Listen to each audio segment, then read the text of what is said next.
في فيديو النهاردة طبعا يا أصدقائي هنتعرف مع بعض على قناة جديدة ظهرت على النيل سات. يلا بينا دلوقتي نشوف القناة مع بعض وننزل ترددها. زي ما متعودين يا أصدقائي بنمسك الريموت بتاعنا بنضغط على زر المنيو بتفتح معانا القائمة دي. ممكن تكون القائمة مختلفة عندك مفيهاش أي مشكلة. بنختار يا جماعة كلمة التركيب. من كلمة التركيب بننزل عند حاجة اسمها قائمة الترددات ونضغط أوكي. هنا بتفتح معانا القائمة بتاعة الترددات ونتأكد ان احنا واقفين عند قمر النيل سات. لو عندنا اكتر من قمر عندنا الالوان موجودة قدامنا وموجودة كمان في الريموت.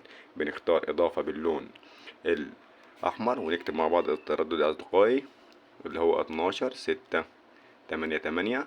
وهنا معدل الترميز بيكون 27 500 والاستقطاب بيكون عمودي او حرف الفي ونضغط اوكي. هنتأكد ان التردد جايب معانا اشارة. اهم حاجة زي ما شايفين قدامنا بنعلم على التردد علامة صح. بعد كده بنضغط بحث باللون الازرق بيقول لنا حفظ البيانات. بنستنى ثواني هتفتح معانا صفحة تاني. ما بنغيرش اي حاجة خالص وندوس اوكي. هنستنى مع بعض ثواني هنلاقي القنوات هتنزل معانا دلوقتي. وزي ما شايفين يا اصدقائي بالفعل القنوات بدأت تنزل والتردد هينزل معانا 31 قناة. بندوس نعم او حفظ نتيجة البحث ونطلع نشوف القناة مع بعض. وزي ما شايفين يا اصدقائي دي القناة الجديدة اللي ظهرت معانا. قناة اسمها نبض سوريا. قناة اسمها نبض سوريا يا جماعة وكلمة نبض اهي اللي واضحة قدامنا. تمام. والقناة بالفعل اشتغلت اهي زي ما شايفين قدامنا.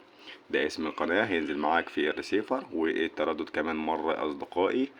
وبكده نكون خلصنا الفيديو بتاعنا واستنونا ان شاء الله في فيديوهات قادمة. والسلام عليكم ورحمة الله وبركاته.